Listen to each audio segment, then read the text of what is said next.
எதிர்க்கட்சி தலைவராக, எதிர்க்கட்சி துணைத் தலைவராக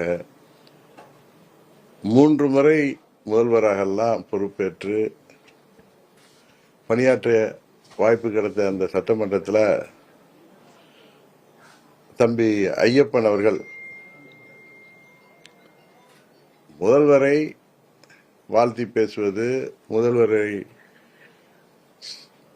அவர் கட்சியில போய் சேர்வதெல்லாம் அவர்களுடைய தனிப்பட்ட விருப்பம். ஆனால் கோடானு கோடி தொண்டர்கள் தெய்வமாக தினமும் போற்றி வணங்குகிற புரட்சித் தலைவர் எம்ஜிஆர் அவர்களுக்கும் புரட்சித் தலைவி அம்மா இதய தெய்வம் அம்மா அவர்களுக்கும் களங்கத்தை உருவாக்குகின்ற விதமாக, அவர்களது புகழுக்கு களங்கத்தை ஏற்படுத்துகின்ற விதமாக அவர் ஐயப்பனை பேசி, ஐயப்பன் இவருடைய ஆதரவோடு வாழ்த்துக்களோடு பேசுவதாக சொன்னது உண்மையிலேயே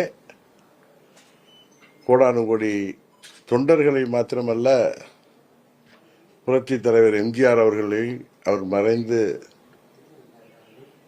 எத்தனையோ ஆண்டுகள் ஆனாலும், அம்மா அவர்கள் மறைந்து எத்தனையோ ஆண்டுகள் ஆனாலும் அவர்களை இன்னும் மனதில் நினைத்து அவர்கள் வழங்கிய நல்லாட்சியை, நல்ல திட்டங்களை நினைவு கூறுகின்ற தமிழ்நாட்டு மக்களும் உண்மையிலேயே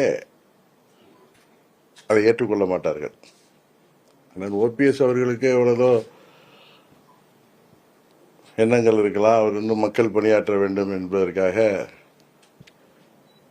இன்னொரு கட்சிக்கு கூட செல்லலாம். அவரும் உசிலம்பட்டி சட்டமன்ற உறுப்பினர் தம்பி ஐயப்பனும்.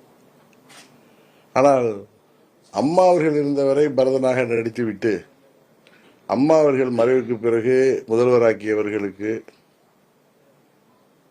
அந்த கட்சிக்கு, அந்த ஆட்சிக்கு எதிராக 2017 திமுக கொண்டு வந்த நம்பிக்கையில்லா தீர்மானத்தில் 2017 பிப்ரவரி 18 அன்று எதிர்த்து வாக்களித்தவர் தான் நண்பர் ஓபிஎஸ்.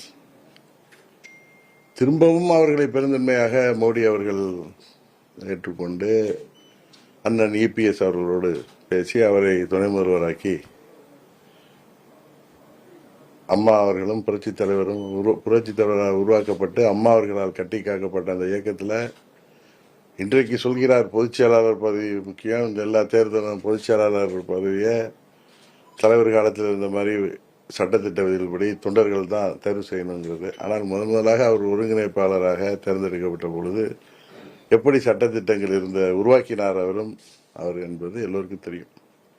என்ன ஒன்று தெரிகிறது என்றால், நண்பர் ஓபிஎஸ் அவர்கள் தனக்கு பதவி வேண்டும் என்பதற்காக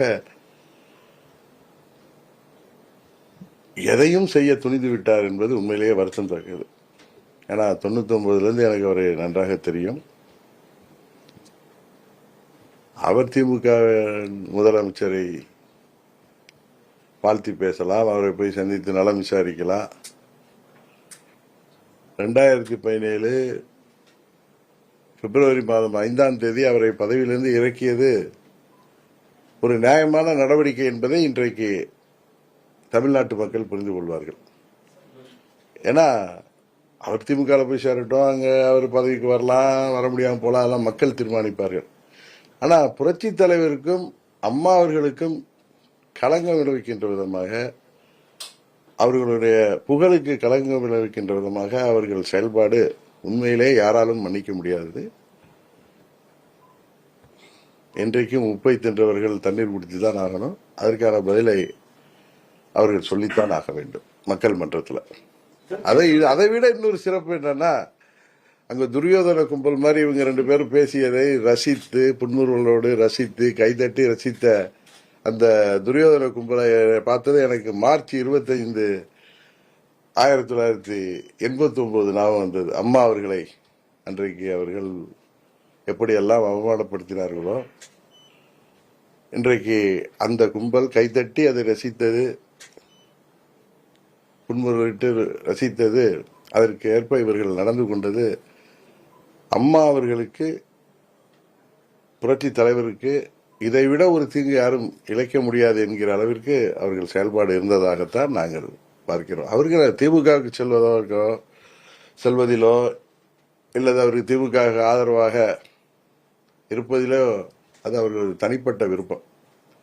ஆனால் எனக்கு என்ன திருப்தியாக இருந்துச்சுன்னா, பிப்ரவரி 5, 2017 அன்று அவரிடம் அந்த கடிதம் பெற்றது எவ்வளவு சரியான செயல் என்பதை நான் உண்மையிலேயே பெருமிதமாக கருதுகிறேன். ஓபிஎஸ் வந்து 3.0 ஒன்று சொல்லியிருக்காரு சார். 1.0 தர்ம யுத்தம் நடத்தினாரு. தர்ம யுத்தத்தை தர்மர் நடத்தணும் இல்ல. அண்ணன் ஓபிஎஸ் அன்னை தர்மரா நினைச்சு கொண்டு அன்றைக்கு ஆரம்பித்த ஆட்டம் 2.0 அதெல்லாம் என்ன சொல்லுவாரு அவரு கேட்கிட்டா, அதை பெரியவர் குருமூர்த்தி சொல்லிதான் நான் பண்ணேன்னு சொல்றாரு. சுயபுத்தி இருக்காதான்னு தெரியல. 2.0 அன்றைக்கு சொன்னார். தர்மயுத்தம் 2.0 நான் நமது முன்னாள் அமைச்சர் வைத்தியலிங்கம் அவர்களும் சகோதரர் மனோஜ் பாண்டியன் அவர்கள் சொல்லி தான் ஆரம்பிச்சேன். இப்போ 3.0 யார் சொல்லி ஆரம்பித்தார் என்று தெரியவில்லை. இது அவருக்கு உண்மையிலேயே இது நல்ல பாடத்தை போட்டும். ஏன்னா தர்ம யுத்தத்தை தர்மர் நடத்தணும். அதர்மவாதிகள் நடத்தினா அது அதர்மத்தில் தான் அவர்களுக்கு முடியும். அதாவது போய் முடியுது, எங்கே போய் சேர்றாங்க? துரியோதன கூட்டத்தில் போய் சேர்றாங்க. அதான் உண்மை.